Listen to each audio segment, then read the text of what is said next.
Hello, everyone. Feel free to leave your cameras off if you would like to. You don't have to be on camera, which is absolutely fine. And just to let you know, this is being recorded because I will be sending the recording out to everybody once we finish this evening. So I'm leading this webinar on behalf of Caroline's Hot Pod Yoga clients, as well as I have been marketing it myself as well. So there's going to be a mixture of you. Some of you will be from Hot Pod Yoga. Some of you will be people that have followed me on Instagram or on my mailing list and wanted to have a listen in. And that's absolutely fine. But if you do have any questions, stick them in the chat box as we go along, and I will seek to answer them at the end, because kind of quite often is what I do. What happens is I get into my flow, and then I can't get sort of distracted by questions, because then I can't get back into it again. So I'm going to share my screen, and we're going to get going. But as I said, if you do have any questions, stick them in the chat box as we go along, and I'll come back and answer them. So don't forget your questions by thinking, oh, I can't ask a question because you're in a flow. Just put them in the chat box as we go along, and I'll answer them. So I am waiting for a few more people to come, but I will get going. And as I say, it's being recorded. So anyone that hasn't managed to make it live or hasn't managed to make it on time, that's absolutely fine. So I am Sue Thomas, for those of you who don't know who I am. I've been in the wellness industry for 20 years, and I'm a nutritional therapist, and I focus on empowering people to break their addiction to sugar and understanding just what happens when we consume sugar on a daily basis. And for most of us, we don't actually realize how much sugar we do consume in our diet. And I'm going to hopefully help you understand a little bit more about sugar, where it features in our diet, and how it affects us on a daily basis with this webinar. And as I say, if you do have questions, do put them in the chat box, and I'll answer them as we at the end. I'll come off sharing the slides and answer them at the end. So today we're going to focus on the truth about sugar and how to kick that sugar habit, because that sugar habit really does have a hold on us if we allow it to. And sometimes we don't even realize that it has that hold. So as we go through this webinar, I'm going to help you understand what is sugar and how it is metabolized in the body. And then also I'm going to help you understand a little bit more about some of the steps you can take to empower yourself and encourage and support yourself to break that cycle of sugar consumption. And I would love to know in the chat, what is your sugar kind of nemesis, if you like? What is the thing that holds you attached to sugar? Why are you here? Do you know you have that sugar addiction, or is just interested in finding out a little bit more about sugar and how it impacts you? I'd love to know that, so that I can help you in a little bit and make sure that this webinar is tailored to your needs as well. So how to kick the sugar habit. So first of all, if you can answer yes to any of these questions, that you find it hard to lose weight, that you have extreme hunger pangs during the day, that you get agitated and angry when you're hungry, you need caffeine to keep you going throughout the day, you feel sleepy mid-morning or mid-afternoon, or just generally tired all the time, yet you have trouble sleeping, you experience brain fog, low moods, or hormone problems like menopause symptoms or PMT or endometriosis or something like that, PCOS, you get frequent ill health, including colds, or you have regular heartburn or acid reflux, that is a sign that you have. The scientific term is called blood glucose dysregulation, which basically means blood sugar imbalances. And that usually means that you have your blood sugar is on a roller coaster throughout the day. And hopefully with this webinar, I'm going to help you understand more about what happens with that blood sugar roller coaster and how we can essentially flatten it. That's what we want to be doing. We want to be going from huge swings of blood sugar, where we're going up and down and up and down, to a really nice flat blood sugar level, including a flat insulin level. And insulin is our blood sugar hormone, and I'm going to talk a lot about insulin as we go through this webinar, but hopefully not making it too scientific for you. So most of us do have some kind of sugar addiction in 21st century life. If we are consuming products that have a longer shelf life, that sit on the shelf, that are pre-prepared and packed in plastic, that are ready meals, that kind of thing, all of these things do have sugar added to them. And so for a lot of us, we don't even realize we've got that sugar addiction, but it has a grip on us. So actually, sugar is something that when we were younger, we were rewarded with. So, if you had a good day, if you did something really well, you might be bought a box of chocolates or what have you. Or when you fell over, you might be oh, have a sweetie to make it better. So there's a sort of psychological thing associated with our consumption of sugar. It either makes us feel better, or because we've had a bit of a bad day, for example, or we reward ourselves with it because we've had a really good day. So there's a lot of historical association with sugar. But actually, when we eat sugar, there's two things that happen in the body. The first is that we have a very small hit of dopamine. Dopamine is a neurotransmitter that makes us feel really good. That's why we associate sugar with being a bit of a comfort food, because when we consume sugar, we have that dopamine hit and it makes us feel good. We want a little bit more of it because it makes us feel good. But also what happens is when we consume sugar, we release insulin. And insulin, as I said, is a blood sugar hormone that is released by the pancreas into the bloodstream to pick up the glucose that is metabolized by the sugar when we consume it. The more refined the sugar that we consume, the quicker the glucose is metabolized in the body and the more insulin we need. So if we are getting a lot of our sugar from cakes and biscuits and chocolate, and we're consuming a lot of our carbohydrates in that form, and we'll look at carbohydrates in a bit more detail in a minute, what happens is insulin is released very quickly into our bloodstream, and it picks up the sugars and it takes it to the cells for energy production. Now, if we've got a lot of sugar, the mitochondria, which are the kind of engines of our cells, if you like, don't need all that sugar all in one go. And so they start to shut down the insulin receptors on the cells so that we become what's known as insulin resistant. So we don't need all that sugar that we might have consumed in one big hit. The insulin has then got all this sugar attached to it, and it doesn't know it needs to take it somewhere. So it can take it to one of two other places. It can either take it to the muscles, and if we're active, the muscles can use that sugar to create the energy. Or if we're not active, if we're more sedentary, then it will take the sugar to the liver and it will store it in the liver as glycogen. So the liver becomes this massive sugar store, and some of that will be metabolized into fatty acids to be stored as fat, and some of it will stay in the liver, and it will compromise the liver's ability to be able to work. So as soon as that insulin has taken the sugar out of the bloodstream into the liver really quickly, because we've had this massive hit of sugar in our system, a massive spike of insulin, and then the insulin's taken all this sugar out of the system and into the liver, we then have a low blood sugar level. And because the brain functions on glucose, what then ends up happening is the brain says, oh my goodness, blood sugar is low, we need to eat some more sugar. And so we naturally then end up eating something that will provide us with the sugar that's really quick to metabolize, the refined sugar, in order to get our blood sugars back up again. But as with that comes a big shot of insulin, more shutting down of the insulin receptors on the cells, and more removal of the sugar to the liver to store it as glycogen. So this is one of the reasons why a blood sugar roller coaster can have an impact on our hormones, because our liver is crucial to manufacturing the right hormone balance, to helping to create the raw materials for our hormone balance. And if the liver is sluggish because it's overloaded with glycogen, that means that it will downgrade the importance of managing our hormones. So in cases like polycystic ovaries, in case of menopause symptoms, in case of PMT, if our liver is sluggish, it will exacerbate, and we have a big peaks and troughs of insulin, it will exacerbate the problems that we might experience with our hormones if the liver can't function effectively, if our blood sugars are on this big roller coaster, so big peaks and troughs throughout the course of the day.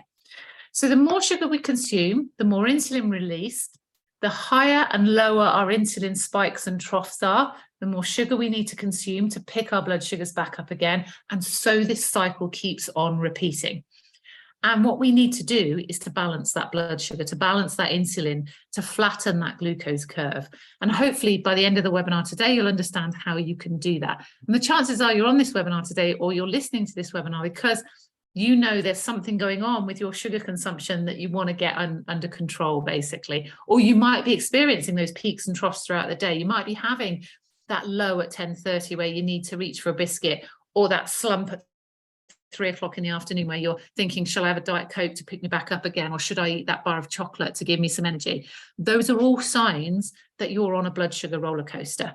and that we need to ensure that we can flatten that roller coaster, because you're going to discover as we go through this webinar the consequence of what that blood sugar roller coaster can do to our long-term well-being. So first of all, let's understand the glucose spectrum. So the glucose spectrum is all carbohydrate. And we can go from one end of the spectrum where we've got green leafy vegetables, reds and oranges, so all the vegetables, basically all the fruit, that is a carbohydrate that will release glucose into the system. And then we've got the beiges, so we've got pasta and bread, and then white on the other end, and so that would be cakes and biscuits and cookies and all that kind of thing, and also alcohol is on that end of the spectrum. So what we need to understand is the body functions on glucose. We need glucose to function. It's our main source of energy, and we can metabolize glucose from protein and from fat if we need to, if we haven't got enough glucose that we're consuming in our diet on a day-to-day basis. But the easiest way for the body to access glucose is for us to consume carbohydrate. So all of those green leafy vegetables, the reds and the oranges, all carbohydrate, as is the beiges and the whites, all carbohydrate, all glucose, all metabolized into the body to create glucose for energy. Now, the difference between the two images is that every metabolic process your body goes through creates byproducts called free radicals. Okay, so when your body is accessing the glucose, we're creating these byproducts called free radicals, and they are molecules that can start to attack healthy tissue, and they can start to form inflammation. Now, fortunately, if we're getting all our carbohydrates from the reds and the greens and the oranges, those carbohydrates, they contain something called antioxidants, and antioxidants neutralize those free radicals. So they stop them from attacking the healthy tissue and causing the inflammation. However, if we're getting all our carbohydrates from the beiges and the whites, the pastas, the breads and the cakes and the biscuits and the cookies, they don't contain the antioxidants. So the free radicals are still released, and they're starting to cause inflammation. So on that beige and white end of the scale, we're starting to essentially heat up the body, because that inflammation is hot and it heats the body up. If we're having all our carbohydrates from the other end of the scale, from the leafy greens and the fruits and all that kind of thing, they cool the body down because they neutralize those free radicals and they get rid of them out of the system. Now, we've been told for years that pasta and bread is a complex carbohydrate. That is a food marketing person speak for processed carbohydrate. It's not a complex carbohydrate, it's processed. It's manufactured in a factory, and it is going to have an impact on our body.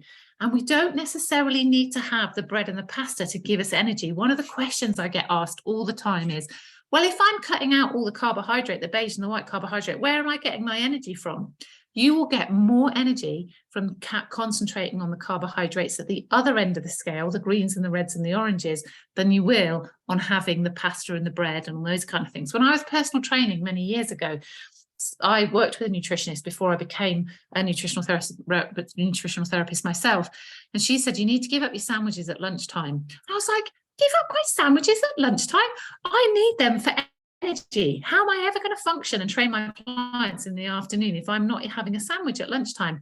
I went with her advice, and I switched it over to a big salad with loads of protein, and I was astounded at how much more energy I had through the course of the afternoon. I didn't get the afternoon slump. I didn't get that sluggish feeling. I didn't get bloated.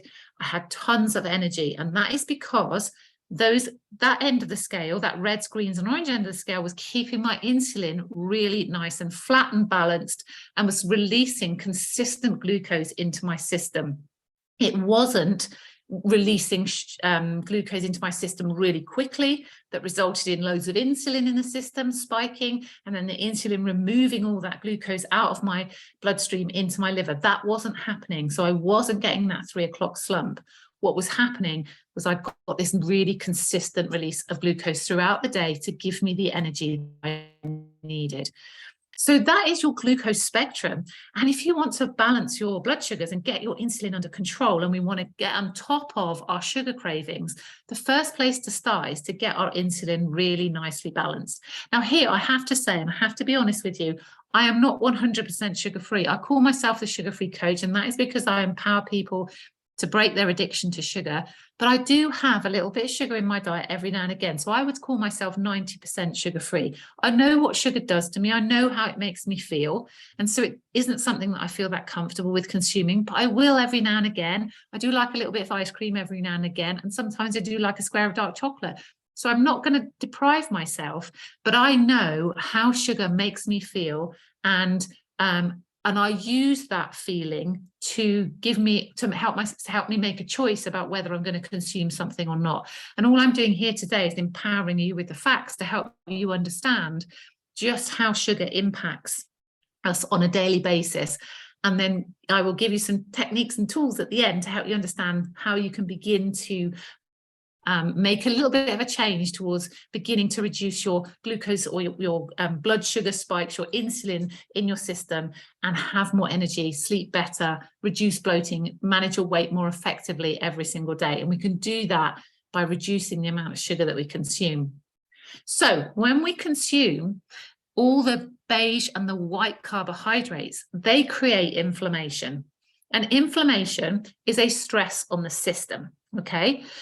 So when we haven't got those antioxidants to cool down and remove those free radicals, they attack healthy tissue and they start to cause inflammation. So the first sign of inflammation might be a little bit of brain fog, or it might be some joint pain, or it might be that you get colds on a regular basis. Those are all first signs of a little bit of inflammation in your system, because the carbohydrate that you're consuming is heating the system up essentially.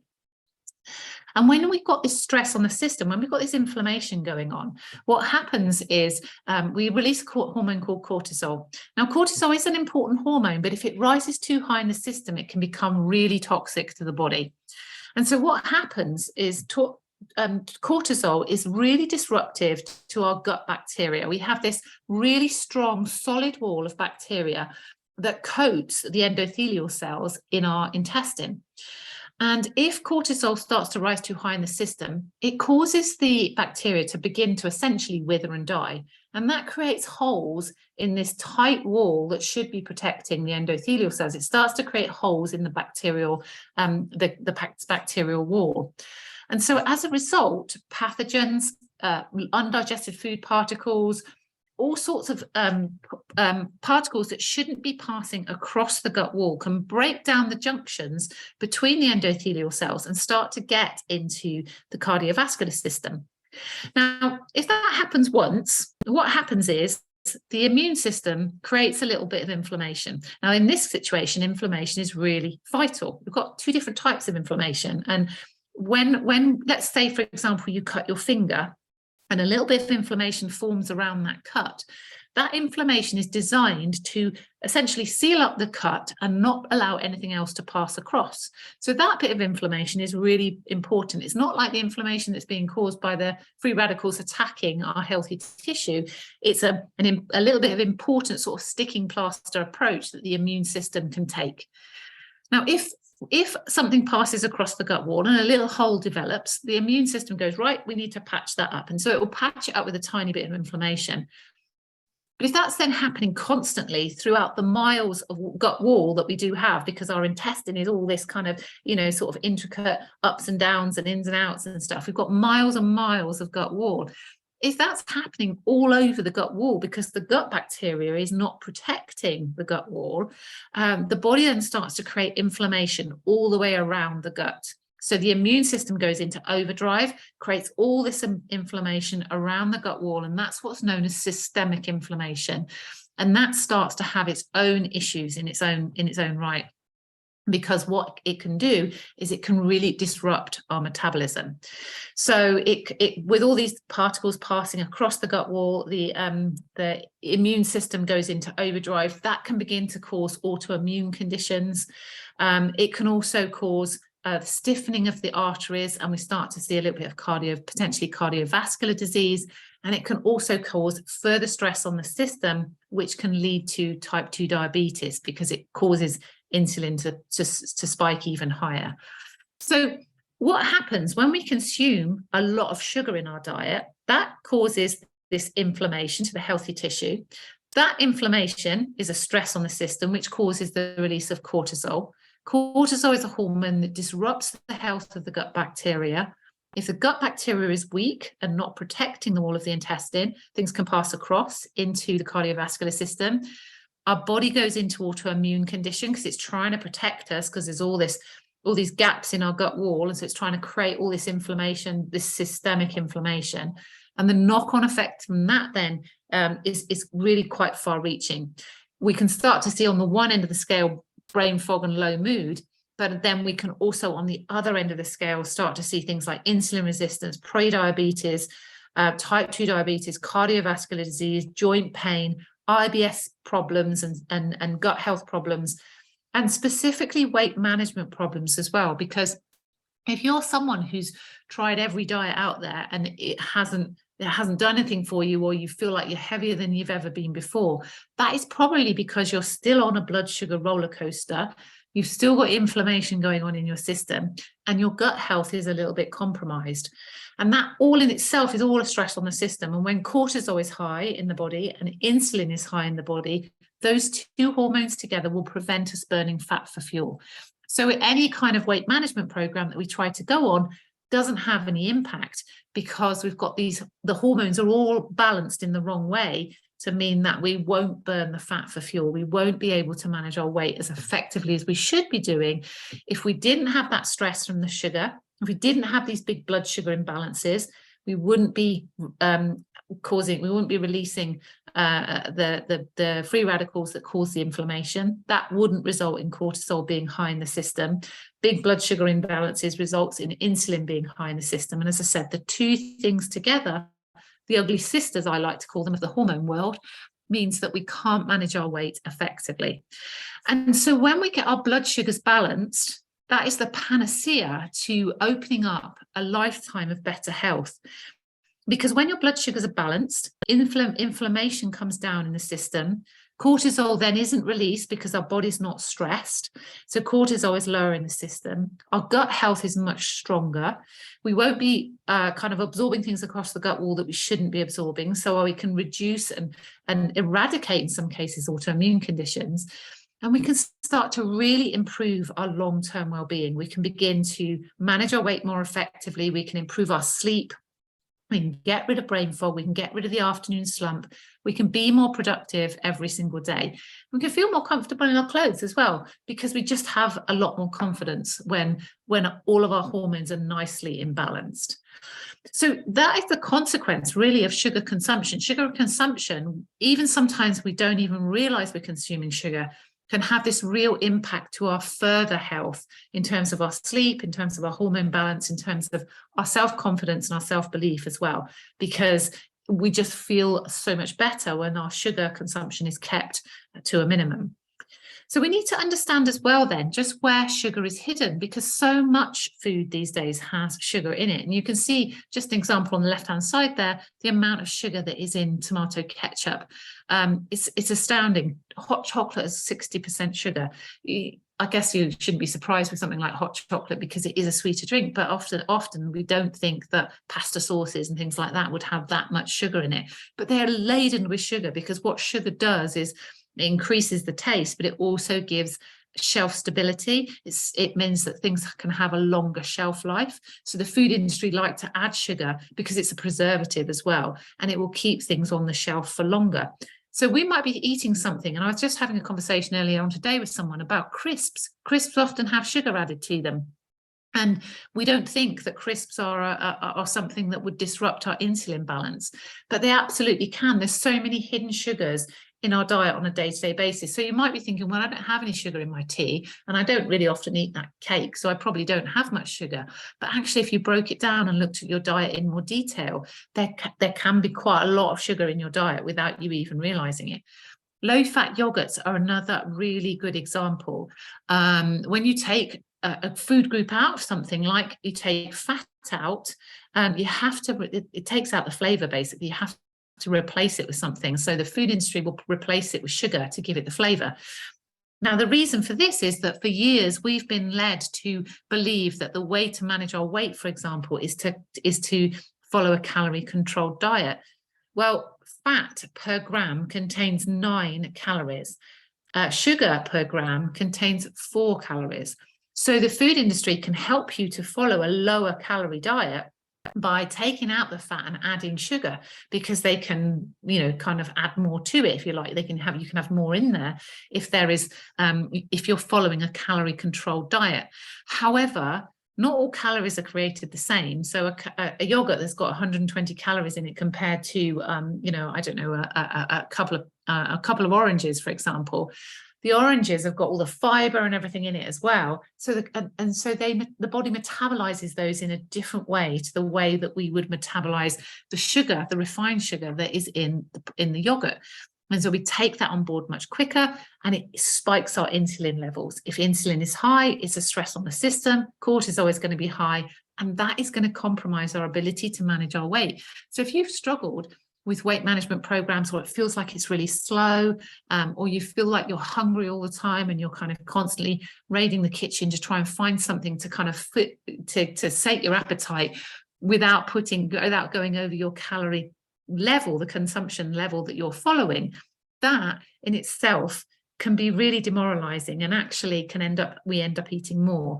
If we consume, if we focus on removing the refined sugar from our diet, we can flatten our insulin levels, and we actually end up eating less over the course of the day without even realizing it, because we're not having these big spikes and then the big troughs where we reach for something else sugary. Like I said, if you're hungry at 10:30, you're having a drop in blood sugars, and your brain has kicked in and told you to eat something. And what we need to do is really to be able to go from one meal to the next without having to snack. If our blood sugars are nicely balanced, we should be able to get from one meal to the next. And unfortunately, the low fat approach to things keeps us hungry, because it spikes our blood sugars and then causes it to crash. And so we within 2.5 hours of eating that yogurt, you would be hungry again, and you'd be looking for something else to eat. And then diet drinks as well. So again, I like to use the analogy, there's no such thing as a free lunch. Because we focus on calories rather than the insulin response in the body, we think that by having a diet drink, we are keeping ourselves under that calorie level.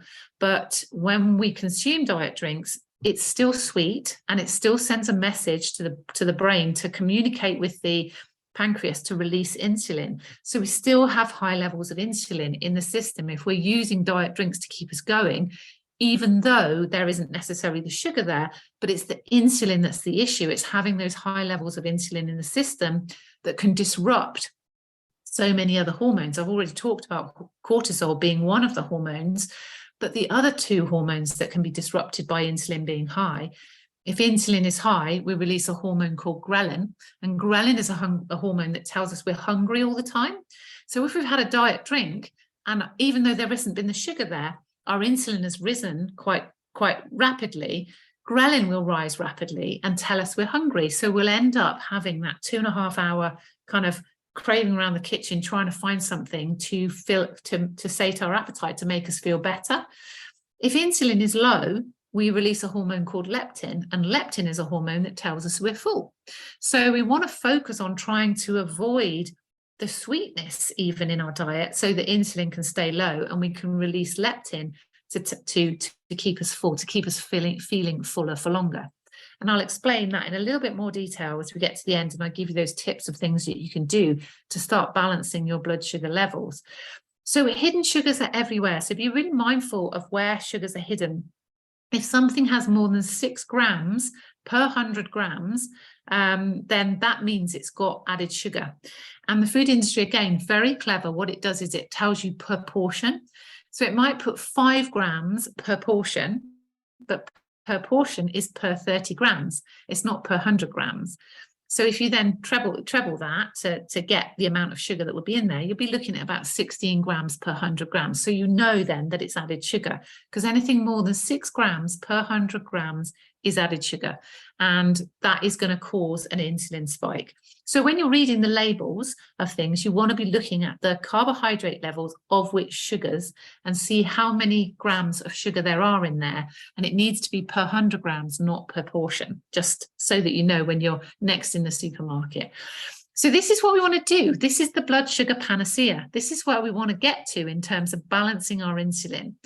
I would wager that most of you are on the red line most days. If you are hungry by 10:30, if you get the afternoon slump, you're going to be having that spike in insulin first thing in the morning, then a crash mid to late morning where you eat something sugary.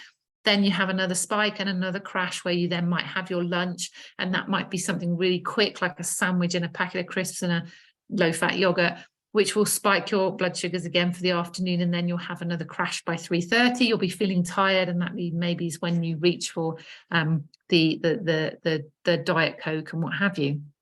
Whereas if your insulin is on the blue line in between the dotted lines, that blue line is where your insulin is really nicely balanced.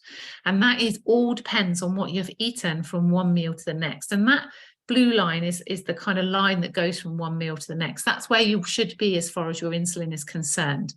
And when your insulin is really nicely balanced like that, you don't get the slumps, you don't get the hunger in the same way. You just get this really nice steady release of sugars into your bloodstream, of glucose into your bloodstream.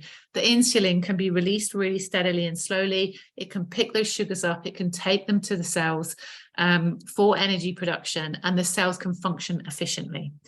And that is where you want to be. If you want to manage your weight, if you want to improve your sleep, if you want to manage your menopause symptoms or any hormone imbalances, if you want to get rid of bloating and IBS, if you want to be more productive every single day, that's where you need to be with in that blue line there, and getting your insulin really nicely balanced, rather than the big peak and trough of the red line that will cause us to put on weight and to keep weight on, will cause us to have brain fog, will cause us to have joint pain, will disrupt our sleep, etc., etc.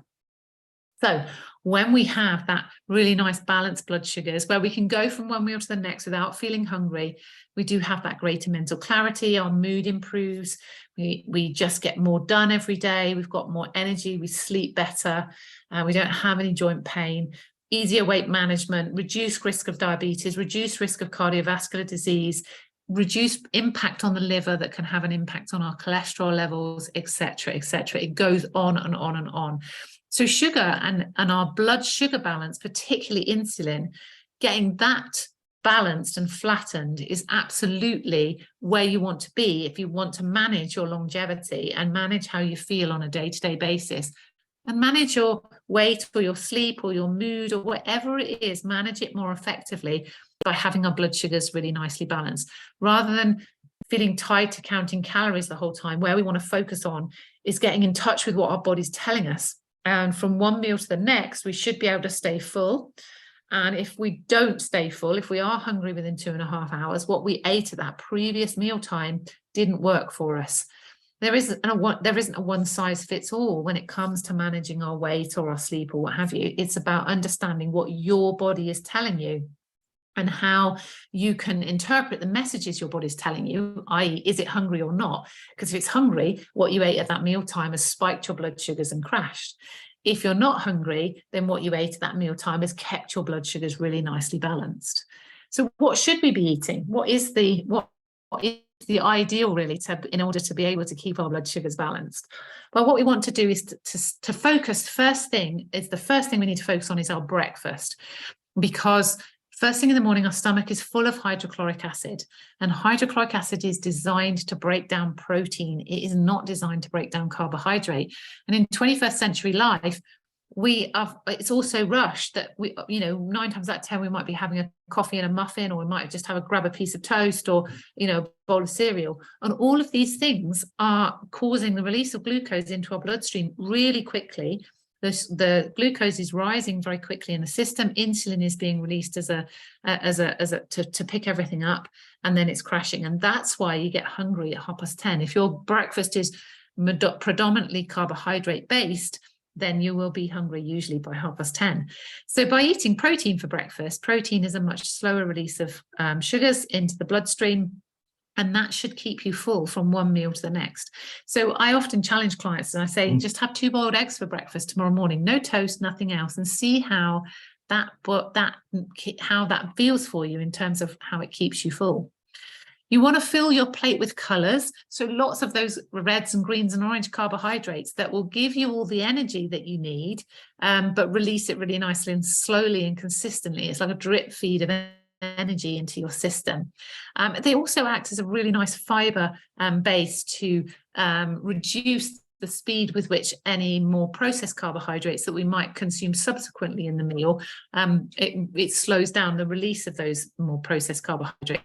So the last point I've got there, eating your food in the right order, you actually want to eat your colours first of all on your plate, because they act as this kind of foundation, this base to prevent anything. It's a filter almost to prevent anything from releasing really quickly into the bloodstream. Then you would eat your protein, and then you would have your carbohydrates. And that is why, you know, if you look at the Mediterranean diet, they have a salad first of all, and then they have their fish dish, and then they might move on to their pizza. So they eat their food in that order, and then they would have a sweet dessert, a smaller sweet dessert, just to finish the meal off. And that is a great strategy for helping to keep your blood sugars balanced. Finish eating by 7 o'clock in the evening is a really important one as well, because if insulin is high in the system, it disrupts the production of a hormone called melatonin, or a neurotransmitter called melatonin, that helps us to go into a deeper sleep. So if we've got our insulin is high in the system, we won't produce melatonin and growth hormone, the two hormones we need for get us into deep restorative sleep. And so if we finish eating by 7 o'clock, by the time we go to bed, insulin is starting to drop in the system, and that means we can release those hormones in the right order to mean that we can get really restorative sleep.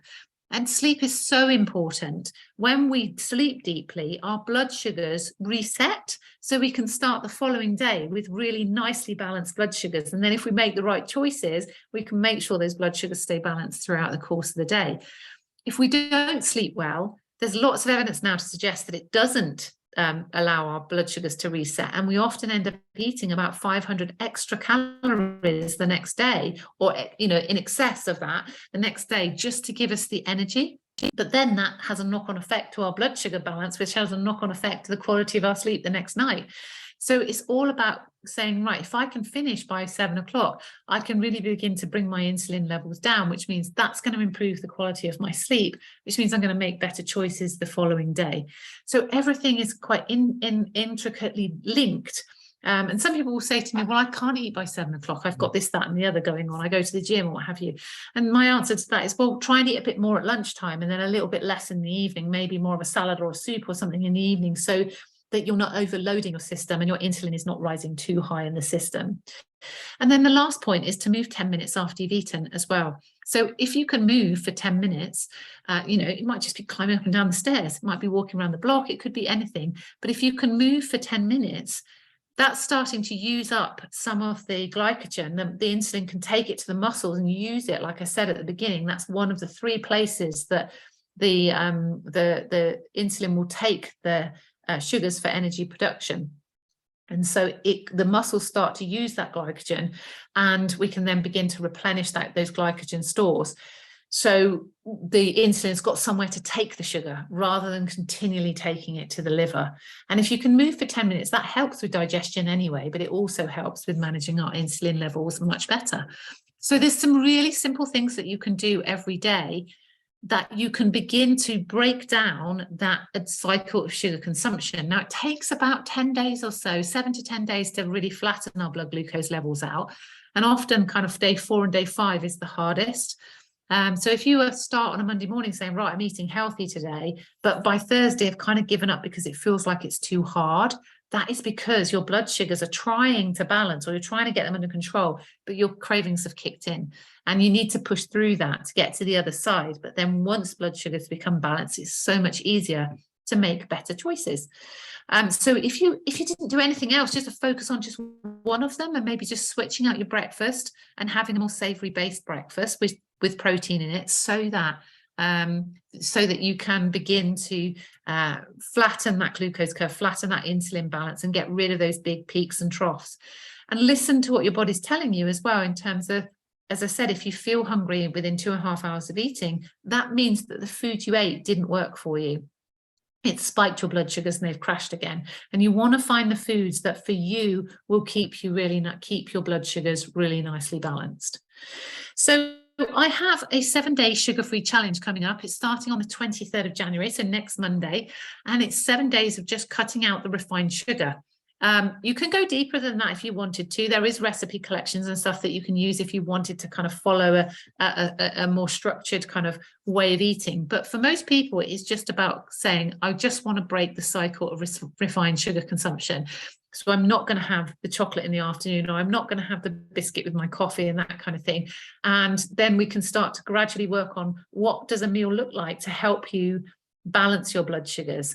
And the whole week is fully supported and fully guided. So each day I'm live in the group giving you the support and guidance you need, a little mini challenge to help you stay focused each day. There's prizes to be won over the course of the week as well. But it's just a great week of community support. Lots of people supporting each other to help them break that cycle of sugar consumption and come out the other end feeling more energized, sleeping better. Most women that will go through the program come out the other side with either, like, oh, I can do my jeans up properly again, or I've lost 3 pounds that, it's taken me months to lose with a slimming club kind of thing. Those are the kind of results that you can see when you start to get your blood sugars balanced. And it really is that panacea to long-term well-being. When our insulin is really nicely balanced, we can absolutely achieve all the things that we wanted to achieve. Things that we think, oh, it's just my age or what have you, or sleep, oh yeah, well, I'm never going to sleep again properly. No, actually, that isn't the case. If you get your blood sugars balanced and you get your insulin under control, that has a huge knock-on effect to your ability to be able to live a full and vibrant life, basically. So that next sugar-free challenge starts on the 23rd of January, and I will put the link in the comments in a minute. So if you want to get in touch with me, my website is thesugarfreecoach.com, or you can follow me on Instagram, Sue Thomas, the Sugar Free Coach. I'm going to stop my share, and I will put now into the chat box the link to the sugar-free challenge if anyone would like to participate in that challenge. It's just £10 to join it. So, and it's a full week of full support, and you will really enjoy it and get so much from it. So if that's something you think, yeah, I know I need to break that cycle of sugar consumption, then why not give that a go? Just over the 7 days, it's just, as I say, an investment of £10. So has anyone got any questions? There was a question, what about whole grains like rice, not white, quinoa, barley? Yeah.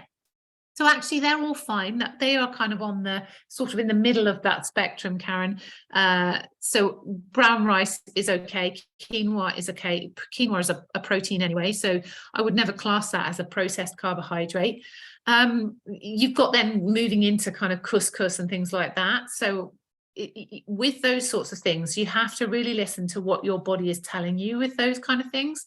So if you ate a meal that had some couscous, for example, and then you were hungry within 2.5 hours, but you'd had the same meal a week before with some brown rice and that kept you full, well, we know that couscous doesn't work for you. So it's about becoming a food detective and really understanding how food makes you feel and kind of creating your own blueprint, basically, to being able to eat, to keep you full from one meal to the next and being able to eat for really good blood sugar balance. Are there any yogurts you recommend? Such as, kefir is great for your gut health, which obviously we talked about gut health in a little bit of detail there in terms of if cortisol is high, and that can impact the balance of the gut bacteria. So kefir will feed the good bacteria and support the gut bacteria and help it to kind of populate. And then Greek yogurt, I would always go with full fat Greek yogurt. Always look at the label and make sure there's no added sugar. Make sure there's no more than 6 grams per 100 grams of sugar. And if it's full fat, then it's going to mean that I know for some people it's really hard to get their head around full fat because we've been indoctrinated for years to going low fat. But actually you end up eating far less if you are consuming full fat because it keeps you full. Fat doesn't have a relationship with insulin, so you won't have any release of insulin when you consume fat, when you consume full fat like that. So you will stay much fuller for much longer, basically. So I would always go with the kind of 5% Greek yogurt and make sure it's a proper Greek yogurt, not a Greek style yogurt, because often Greek style yogurts have added sugar as well. So Karen's coming on the challenge already. Fabulous. Rafaela, how achievable is this on a vegan diet? Really achievable, really achievable. I'm vegetarian, but I'm not completely vegan. But, you can have, I worked with people who've had scrambled tofu for breakfast and all sorts of things. So, yeah, I do have on the sugar-free challenge, I do have a plant-based recipe collection as well. Again, you don't have to follow it, but you can pick and choose some of the recipes from it too. So 3 recipe collections on the sugar-free challenge. There is a plant-based one, a vegetarian one, and a meat and fish one. And I say to all my clients, you know, everyone that participates in that challenge, actually what we're doing is looking at just removing the refined sugar for the week. If you want to go deeper and you know, really get to grips with your breakfast and make sure your breakfast is keeping you full and stuff like that, then that's great. But if you only removed the cakes and the biscuits and the cookies kind of thing, then that's still a win in my book. So but it is really achievable. I've got lots of vegans that I work with, lots of vegans who've gone through the sugar-free challenge and really found it actually really easy to follow as well. And the trouble with vegans, sometimes we end up eating a lot of processed foods that do have a lot of sugar in. So because the food industry have kind of caught on to veganism, they've started to create quite a lot of processed vegan products that will have sugar in. So it would mean that you would have to be really mindful of the things that you're buying and making sure they don't have sugar in.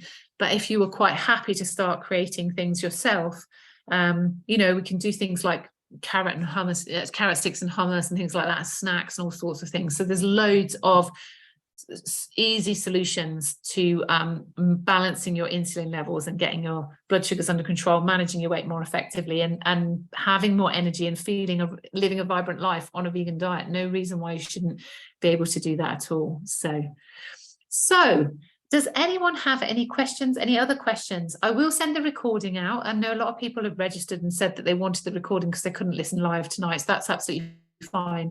So I'll send the recording out, and I will send that link out again to the 7-day sugar-free challenge. So if anybody wanted to take a further look at it, there is a landing page for it, and you can have a look at it in a bit more detail. So hopefully I'll see some of you there. Otherwise, I hope you found it interesting. If you do have any questions and you want to just reply to the message with the link to the recording, do just hit reply, and I'll seek to answer them for you as well. So thank you so much, everyone, for listening tonight. Really appreciate your time. And hopefully I will see some of you soon. Take care and have a great rest of the evening. See you soon. Bye-bye.